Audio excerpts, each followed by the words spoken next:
शंकर जी का परम भक्त है रावण, लेकिन उसी रावण के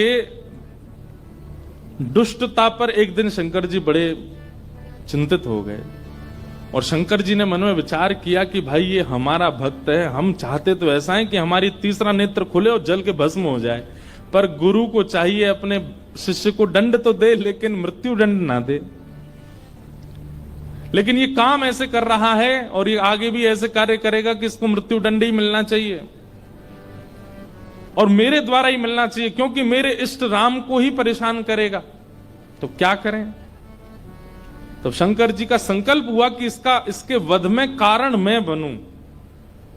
तब शंकर जी के मन में आया कि हम 11वें रुद्र श्री हनुमान के रूप में जाएंगे और हम ही कारणभूत बनेंगे इसके वध का, और एक पंथ दो काज होंगे, रावण का वध भी हो जाएगा और मेरे इष्ट होंगे, सेवा भी करूंगा, उनसे प्रेम भी करूंगा। अभी तो मैं शिव स्वरूप में हूं, मुझे ईश्वर तत्व माना जाता है और मैं ईश्वर तत्व हूं भी। इस कारण से कई बार ऐसा होता है बंधुओं कि अगर शिव जी को राम जी का भक्त बता दो, शैव बड़े नाराज हो जाते हैं, हमारे शंकर जी बड़े हैं, आप उनको राम भक्त क्यों कह रहे हो। कई बार शंकर जी को कृष्ण भक्त बता दो तो शैव लोगों को बड़ी क्रोध आता है, बोले हमारे महादेव कोई कृष्ण के भक्त हैं। लेकिन वास्तवता यही है भैया, आप मानो चाहे मत मानो। आप मंदिर में जाकर के ओम नमः शिवाय कहते हैं महादेव के आगे, उनको प्रसन्नता होती होगी, लेकिन आप मंदिर में जाकर के राम राम राम राम कहते हैं तो महादेव अत्यंत प्रसन्न हो जाते हैं।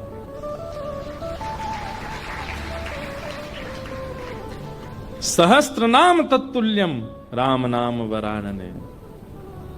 हजारों बार कोई राम नाम कहता है तब राम नाम को सुनने के लिए महादेव स्वयं प्रकट हो जाते हैं। कृष्ण नाम सुनकर के स्वयं प्रकट हो जाते हैं महादेव। तो महादेव ने विचार किया कि मेरे इष्ट की सेवा भी हो जाए और ये दुष्ट रावण का वध भी कारण मैं बनूं।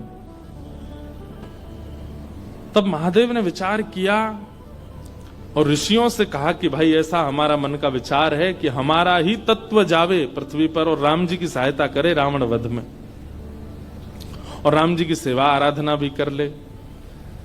तब ऋषियों ने कहा महाराज, इस धराधाम पर पृथ्वी पर आपके तेज को धारण करने की सामर्थ्य किसी स्त्री में नहीं है, कौन धारण करेगा।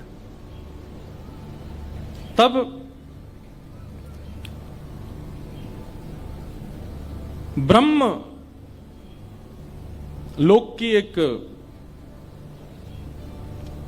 अप्सरा थी, उनका नाम था कुंजस्थला। उन्होंने एक ऋषि का उपहास किया, बहुत ध्यान से सुनिएगा, और उस उपहास के कारण ऋषि ने उनको शाप दे दिया कि तुम बानरी हो जाओ। इतनी जोर से हंस रही हो संतों के ऊपर। एक बात बता दें आपको, जो संत ऋषि महंत भक्त वक्ता वैष्णवों के ऊपर या उनकी भक्ति के ऊपर हंसी करते हैं, उनको ही बानर बनना पड़ता है अगले जन्म में। इसलिए कभी किसी भक्त की हंसी मत करना। तो कुंजस्थला को शाप दे दिया, बोले जाओ तुम बानरी बन जाओ। लेकिन क्रोधापि देवेन वरेण तुल्यम, बड़े लोगों का क्रोध वरदान के समान होता है। वो क्रोध में श्राप तो होता है पर उसमें वरदान भी होता है। कुंजस्थला अंजनी मैया के रूप में पृथ्वी पर प्रकट हुई और आपका विवाह बानर राज केसरी जी के साथ में हुआ। पर केसरी जी को भी शाप लगा हुआ था, ऋषियों ने श्राप दे रखा था कि आपकी कोई संतान नहीं होगी। कैसे संभव हो। और तभी महादेव ने मन बनाया कि भाई हमारा अंश स्वरूप पृथ्वी पर आवे। तो महादेव की नित्य आराधना करती थी अंजनी मैया। ऋषियों ने अंजनी मैया को चुना, बोले यही हैं जो महादेव के तेज को, महादेव के बल को, महादेव के जो आत्म तत्व है उसको भीतर स्वीकार कर सके। इनका तप अद्भुत है। और क्यों ना हो, विवाह के उपरांत भी ब्रह्मचारिणी थी अंजनी मैया। बहुत ध्यान से सुनिएगा। एक दिन पर्वत पर बैठ करके अंजनी मैया महादेव की उपासना कर रही थी, तभी उनको स्पर्श का अनुभव हुआ। तुरंत अंजनी मैया ने नेत्र खोल करके कहा, मैं शाप दे दूंगी, कौन है, मेरा स्पर्श करने की हिम्मत किसने की? तभी पवन देव प्रकट हो गए और पवन देव ने कहा कि मां मुझे क्षमा करें, पर मेरा स्पर्श का अधिकार सबको है, मैं सबको स्पर्श कर सकता हूं, मेरा स्पर्श अपवित्र नहीं होता। इस पृथ्वी पर चींटी से लेकर के हाथी तक कोई भी नहीं है जो मेरे स्पर्श से वंचित रहता हो, इसलिए आप बिल्कुल मुझे शापित मत कीजिए, मेरा स्पर्श करने का अधिकार तो सबको है। अंजनी मैया बोली, तो फिर मेरा विशेष स्पर्श क्यों किया आपने? तब उन्होंने पूरी बात बताई। बोले कि मां, महादेव की इच्छा है कि उनका तत्व प्रकट हो। मोहिनी रूप को देख करके महादेव इतने प्रसन्न हो गए कि प्रेमाश्रु के साथ उनका समस्त बल पृथ्वी पर झरने लगा, जिसके रूप में पृथ्वी पर विविध रत्न प्रकट हो गए, हीरे, सोने, चांदी, ये सब महादेव के प्रेमाश्रु से प्रकट हुए हैं। और उन्हीं प्रेमाश्रुओं को कई ऋषियों ने अपने अपने प्रेम पुटों में धारण किया। उन्हीं में से एक बिंदु मुझे प्राप्त हुआ और मुझे ऋषियों की आज्ञा हुई कि मैं आपके अंदर उसको व्यवस्थित कर दूं, ताकि महादेव का जो 11वां रुद्र स्वरूप है वो आपसे प्रकट हो। इसलिए मैंने आपके स्पर्श करके आपके कर्ण पुट से महादेव का वह योग बल आपके भीतर व्यवस्थित किया है। अब आप जल्दी ही एक दिव्य भक्त, दिव्य बलवंत और दिव्य श्रेष्ठ बालक को जन्म देंगे। कितने पिताजी हनुमान जी के? पवन पुत्र, शंकर सुवन और केसरी नंदन। पवन देव के वे पुत्र हैं। हनुमान जी के शंकर, अब यहां पर ऋषियों का, संतों का शंकर स्वयं केसरी नंदन, शंकर स्वयं ही आए हैं और शंकर सुवन यानी कि उनके पुत्र हैं। किसी का भाव ऐसा भी है कि भाई स्वयं शंकर जी के पुत्र कैसे हो सकते हैं, स्वयं शंकर जी आए तो इसलिए शंकर स्वयं केसरी नंदन। अब जो भी बात हो, इसका विवाद तो बड़े लोग ही करते रहे, हम तो बालक हैं, हम तो जैसा मिले गाते रहेंगे, आनंद करें सब। 3 पिताजी हैं।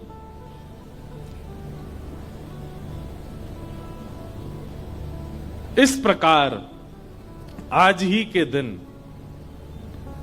अंजनी मैया ने, अंजनी मैया के दिव्य कोख से दिव्य तेज प्रकट हुआ और पृथ्वी पर प्रकट हुए इस पृथ्वी के रक्षक, भक्तों के रक्षक, दानवों का दलन करने वाले प्रभु श्री राम के अनन्य भक्त पवन पुत्र श्री हनुमान जी महाराज की जय हो, जय हो, जय हो। श्री हनुमान जी का प्रादुर्भाव हुआ, तीनों लोकों में डुमडुमियां बजने लगी, देवता सब आनंदित हो गए, सब सुरक्षित अनुभव करने लगे। क्यों? बोले अब हमारी रक्षा करने वाले आ गए। श्री हनुमान जी महाराज का प्रादुर्भाव हुआ। देवताओं ने आकर के सबने उनको बल प्रदान किया, किसी ने बल प्रदान किया, किसी ने गदा प्रदान की, किसी ने बुद्धि प्रदान की, किसी ने मेधावी। इस प्रकार से सब देवताओं ने आकर के हनुमान जी महाराज को दिव्य दिव्य तेज प्रदान किया। पर भैया एक बात सुनिएगा, हनुमान जी महाराज के पास एक भी वस्तु ऐसी नहीं है जिसकी कमी हो। वो भले ही बानर थे, पर बानर रूप में भी इतने सुंदर थे कि उनको देखने के लिए राम जी लालायित रहते थे कि कोई हनुमान जी को मेरे सामने बैठा दो। आज भी अनेक हनुमान मंदिरों में आप देखेंगे हनुमान जी के सामने ही राम जी बैठे होंगे। प्रियतम को सामने बैठाया जाता है, भले ही भक्त हैं हनुमान जी, लेकिन राम जी को उनका दर्शन इतना अच्छा लगता है, पूरा विश्व राम जी को देखता है, पर राम जी हनुमान जी को देखते हैं। कैसे? हमारी सारी योग्यताएं प्रकट रहती हैं। कोई व्यक्ति अगर बहुत बुद्धिमान होता है ना, उसके रूप से ही पता चल जाता है कि बहुत बुद्धिमान है। ये देखो हनुमान जी डोल रहे हैं, बाय आ जाओ, आहा आ जाओ, मंच पे आ जाओ। ये देखो पूंछ से लपेट दो एक आध पंडित जी को। अनंत बलवंत श्री हनुमान जी महाराज की। यहाँ विराज जाओ आगे। ये स्पीकर के आगे बैठ जाओ, हाँ बैठ जाओ। हनुमान जी बेचारे दांत नहीं है इनके, बैठ जाओ। खड़े रहोगे थक जाओगे, हे हनुमान जी बैठ जाओ।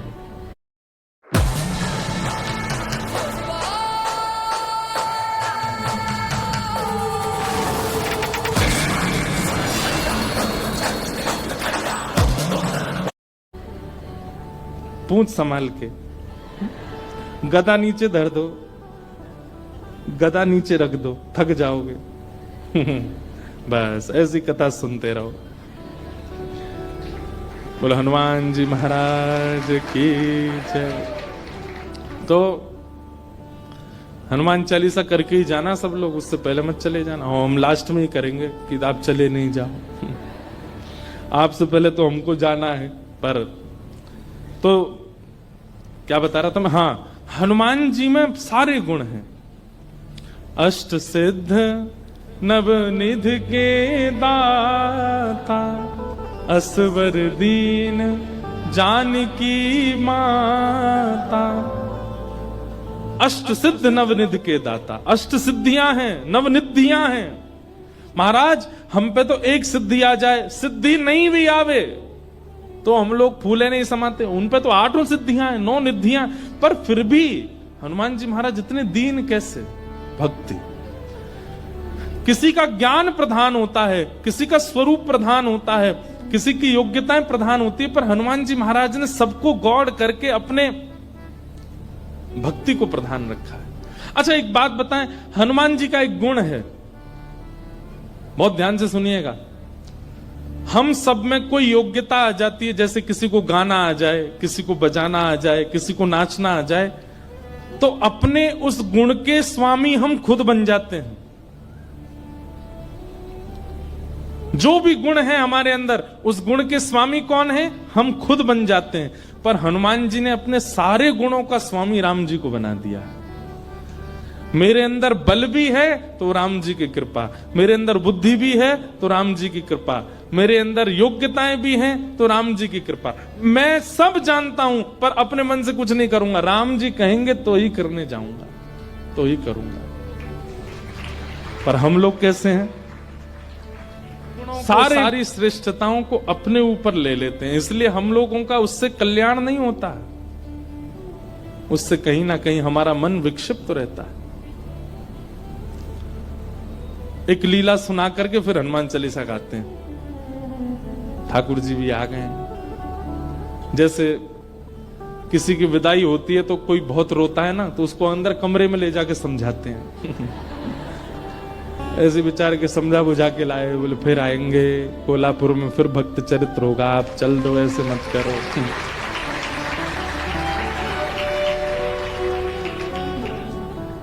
विरह बहुत ज्यादा है भैया, ने ऐसे लिटा के बैठे हो, इन्हें बोल दो कहीं फिर से कूद पड़े ऊपर से। तो एक लीला सुनिए, सब लोग इधर देखो, उसके बाद हम कथा विश्राम करेंगे। हनुमान जी लौट रहे थे लंका से, पुष्पक विमान में राम जी के साथ बैठे थे। तो राम जी जगह जगह दिखाते जा रहे थे जानकी जी को, पता है आपको यहाँ पे हमने ऐसा किया था, यहाँ पे हमारी बली को हमने, बाली को हमने बाण मारा था, इधर बैठ करके हम सब बानरों के साथ में हमने मीटिंग करी थी, यहाँ पर ये हुआ था। सारे स्थान दिखाते हुए जा रहे थे राम जी। तभी एक स्थान आया, उसको देख करके हनुमान जी के नेत्र सजल हो गए। राम जी बोले, हनुमान जी आप क्यों रो रहे हैं? हनुमान जी बोले, अब जो नीचे स्थान है ना, ये मेरी जन्मभूमि है, यहां मेरा जन्म हुआ है, और मैं अपनी मैया अंजनी मैया से बहुत वर्षों से मिला नहीं हूं। मुझे सीता जी में ही अपनी मां दिखती हैं, पर क्योंकि जन्म स्थान के ऊपर से जा रहे हैं तो मुझे याद आ गई मां की। राम जी बोले, इसी वक्त यहीं पर ही विमान रोको, नीचे चलो, तुम अपनी मां से। नहीं नहीं भगवान लेट हो जाएंगे। बोले नहीं, कोई देरी नहीं, हम भी मिलेंगे, हमारे हनुमान जी की माता जी का हम भी दर्शन करेंगे। हनुमान जी बोले, आप मिलेंगे मैया से? बोले हाँ मिलेंगे, चलो। और महाराज, अब कई लोग तो अलग अलग स्थान बताते हैं, पर एक प्रकार से श्री हनुमान जी महाराज महाराष्ट्र में जन्मे, नासिक के पास में श्री हनुमान जन्म स्थान है, ऐसा माना जाता है।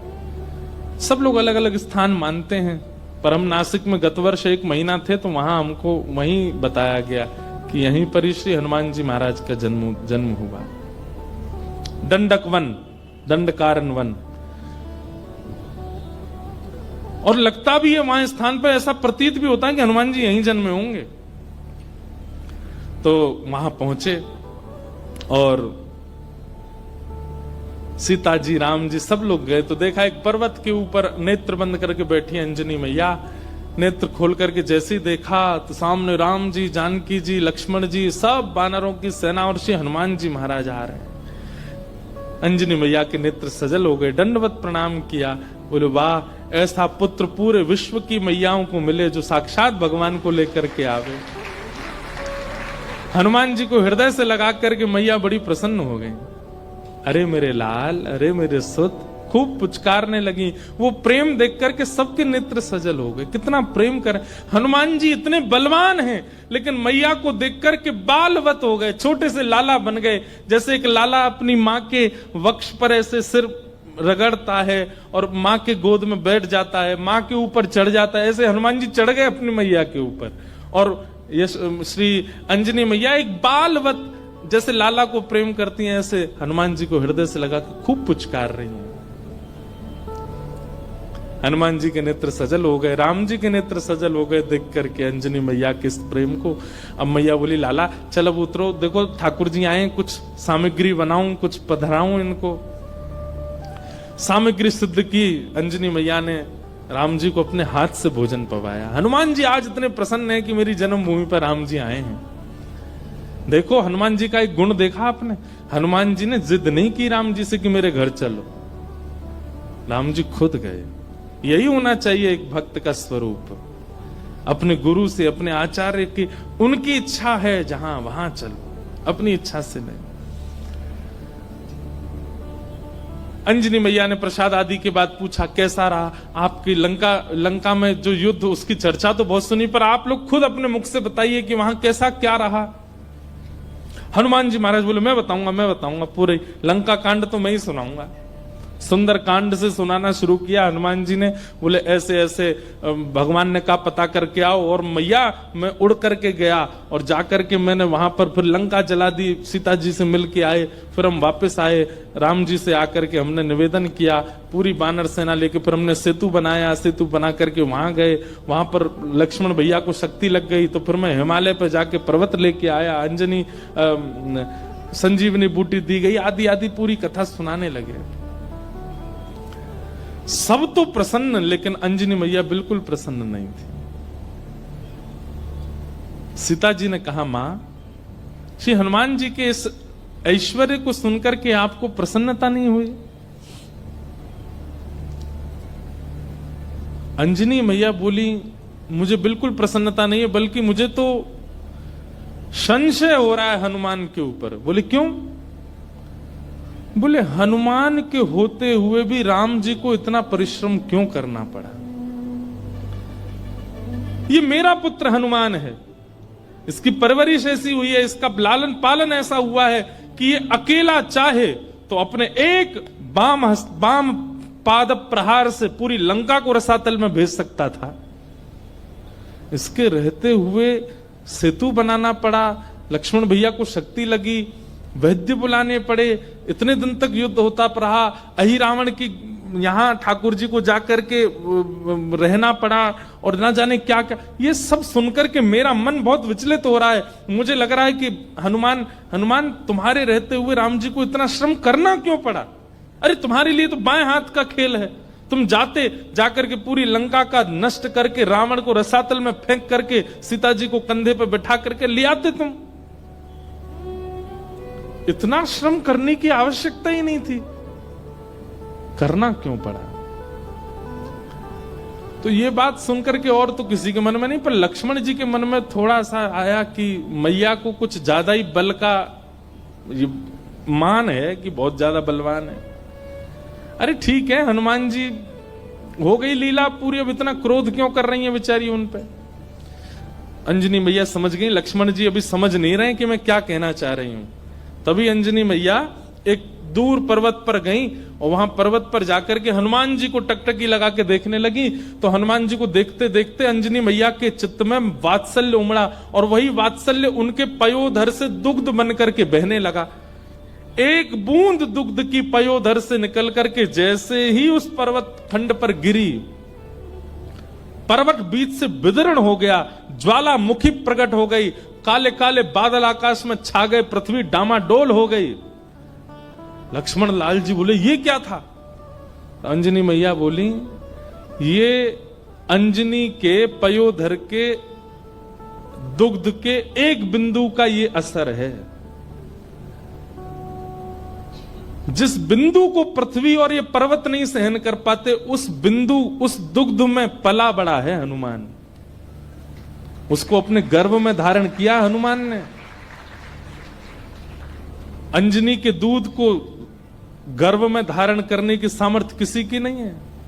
जीवन पर्यंत विवाहिता होते हुए भी, बालक होते हुए भी ब्रह्मचारिणी है अंजनी मैया। उनके दुग्ध को पिया है हनुमान ने, और उसके रहते हुए, इतना बलवंत होते हुए भी ये सब करना पड़ा। तब अंत में राम जी उठे, बोले मैया आप हनुमान जी के बल पर किसी को संशय नहीं है, किसी को शक नहीं है, पर हनुमान जी में एक गुण है क्या कि वे अपने बल को अपना नहीं मानते, वो मेरा मानते। वे चाहे तो जाकर के रावण को मार सकते थे, लेकिन वहां भी चिंतन कर रहे थे राम की आज्ञा नहीं है मुझे। वे चाहते तो पूरी लंका को जला नहीं, रसातल में फेंक देते, उठा करके उखाड़ करके। हनुमान जी महाराज ने, एक कथा आती है कि रावण की सेना में चिरंजीवी सेना भी थी रावण की, मतलब उनको कोई मार ही नहीं सकता, उन्होंने अमृत पिया रखा था, वो मरेंगे ही नहीं, चाहे उनको सुदर्शन चक्र काट दे, चाहे उनको गदा से मार दिया जाए, उनकी मृत्यु नहीं हो सकती। जब वे अजर अमर योद्धा लड़ने के लिए हनुमान जी से आए तो हनुमान जी बोले क्या करें, ये मरने वाले तो है नहीं। तो हनुमान जी ने अपनी पूंछ पर लपेट करके इतनी वेग से उनको आकाश के ऊपर भेजा कि जहां गुरुत्वाकर्षण, पृथ्वी का गुरुत्वाकर्षण होता है ना, कोई भी चीज ऊपर फेंको नीचे गिरती है, तो कुछ समय बाद गुरुत्वाकर्षण खत्म हो जाता है। हनुमान जी ने उन सबरे चिरंजीवी योद्धाओं को अपनी पूंछ में लपेट करके इतनी जोर से ऊपर फेंका कि गुरुत्वाकर्षण की सीमा से ऊपर चले गए। आज तक आकाश में ही घूम रहे हैं वे लोग, लौट के नहीं आ पाए पृथ्वी पर।